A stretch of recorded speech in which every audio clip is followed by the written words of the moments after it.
Hi everyone, good morning. Well, is it good afternoon now actually?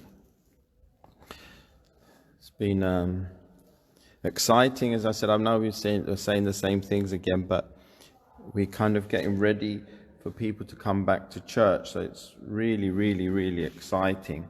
So what we're doing is we had to do a lot of things yesterday, so I wasn't with you yesterday, but today we thought it's important to carry on with the story of Saint Nectarios, and actually I thought, why not do it with Saint Nectarios, because this is the book of Saint Nectarios and this is Saint Nectarios, so we thought we'd do it here today so that I'm not always by myself. So we read up to this bit last time, and we were saying that he visited a family, and this family were a hard-working family. You can see all these animals, and I tried to make the noises of the animals, and there was a girl here that didn't seem to be helping, but we found out that she was blind. So, and we read up to that bit. So now we can carry on with this section over here, okay? So you can see, it looks like they're building something or they're fixing something. Let's see what they're saying here. He also thought that since he was approaching an old age, he would soon retire from the seminary and seek peace for his soul in a monastery. That means that sometimes if you hear that people retire, you hear this word, they retire. So he was probably getting to a certain age. I think in Greece it was like 55 or 60, over here it's 65 or 70. So he was getting to an age where he wouldn't be the head teacher in the school anymore, where they were making priests, but he wanted to find a place of peace in a monastery. After a while,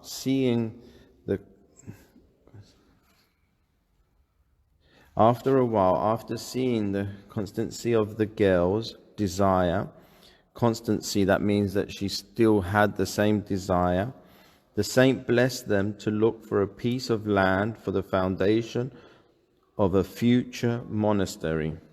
So he could see that the girl that was blind, who wanted to be a nun, still really wanted in her heart to be a nun, and for this reason he felt that it was wise now that if they find a piece of land, they could build a monastery.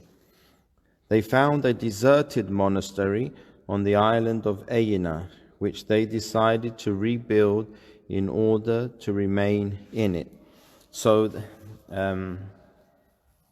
he was in Athens at the time, so there's a harbour called Piraeus, and over there you can get a boat, and he went to a little island called Aegina, and there he found a monastery which was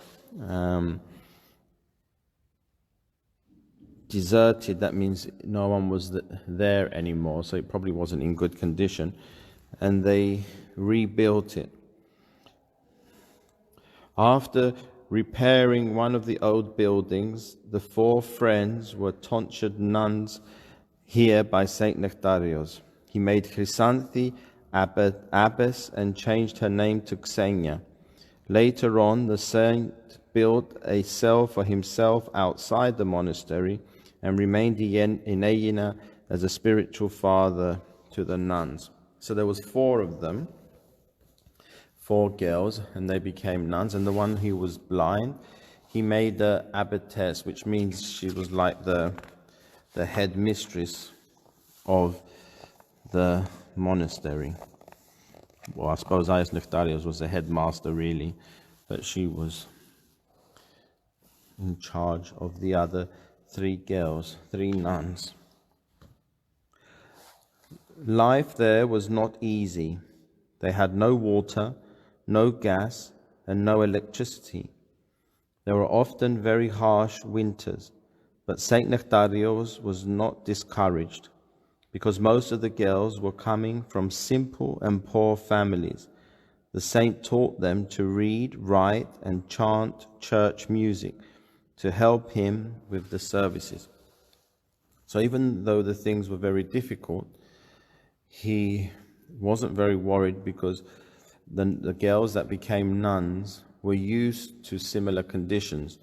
They weren't spoiled. They didn't have, some of them probably didn't even have the gas and the water and the electricity in their own homes. So it was easy for them. And he taught them, like he was teaching before, lessons. He gave them lessons, and they could help in the services.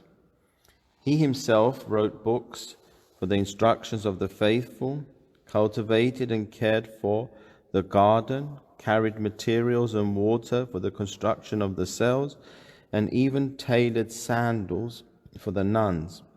In the little time that remained to himself, he enjoyed the beauty of nature and the scent of the flowers growing abundantly at the monastery. So even though he retired, as you can see, his beard's gone white now. I think in the other pictures you could see that it was darker. It was black. It was black, you see. Now he's got to an age where it's gone white, but he still did things every day, and he enjoyed that he had this peace and quiet on the monastery. We can read this one as well, actually. Why not? It's hard for you to see the writing because of the pictures here, but it's an interesting picture, so maybe we have to try to work out what he was doing. It's kind of funny. It looked like these animals are doing something. It looks like they're eating. Yes, it looks like they're eating something. It looks like this looks like, I only know because we have them here, the olive leaves. But I might be wrong because I haven't read it yet, but it looks like olives, and it looks like they're eating olives. And I think Ayos Nectarios is asking them to leave. Let's see if that's correct. Saint Nectarios was a good friend to all the inhabitants of the island. Once when passing through the town in the valley, he was invited into one of the inhabitants' courtyards for a cup of cold water and a place to rest a bit from the heat of the day. In the middle of the courtyard there was a very large olive tree that for some time had been attacked by some strange red locust that ate the leaves. Oh, okay. So it wasn't in his garden. He was visiting someone in the town when he was going through the town, and there was these locusts, these strange ones. They're not even from Aina, because he said that I think they're normally green, but these ones were red, and they were eating the olive leaves. Saint Nectarios sent someone to the monastery to bring him the Holy Cross. As he received it, he made the sign of the cross upon the tree with it, saying a short prayer. Suddenly there was a hum like the fluttering of 1,000 wings, and the locust, forming a cloud, took off into the distance. To this day the olive tree stands in the courtyard of the landowner and continues to produce year after year the most delicious olives. So he not only blessed and asked the locust to go away, with the same blessing it looks like the tree was blessed, and it seems to be producing blessed fruit.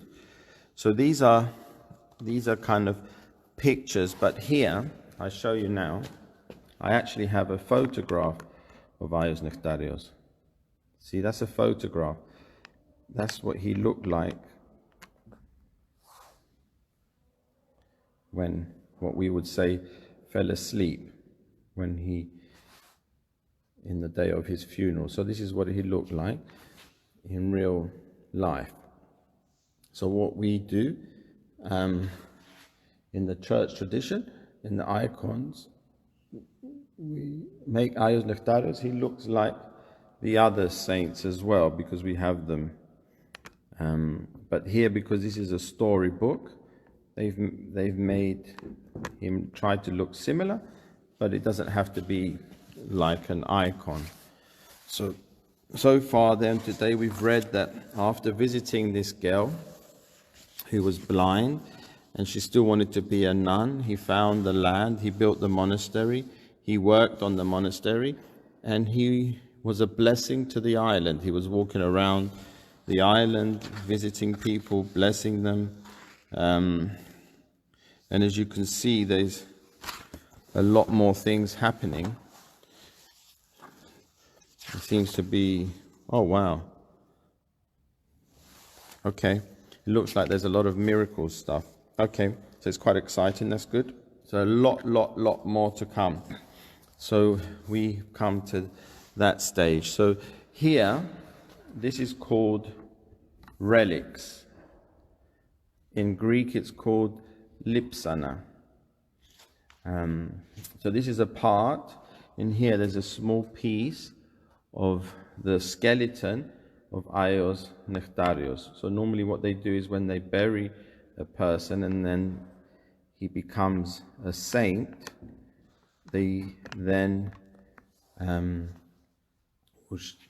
if some people would ask, a church would ask, they would send a blessing to a church. And the saints, because like us, we're still alive, they can still do the things that they were doing when they were with us. So people call these miracles, but this is God showing his love to people. So sometimes if people are not very well, they might ask Aios Nektarios for his help, and it seems they get better.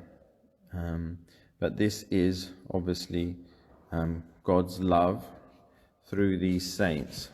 So that's what that is here. That's what that is. So we put it in something that looks a little bit special.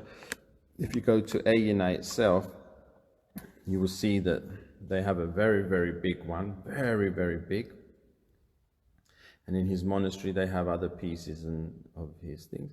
And you will see that because you will go and people will pray and ask for Aios Nektarios' help. So this is what we have done today. Okay. There's nothing else, was there? No, we didn't do.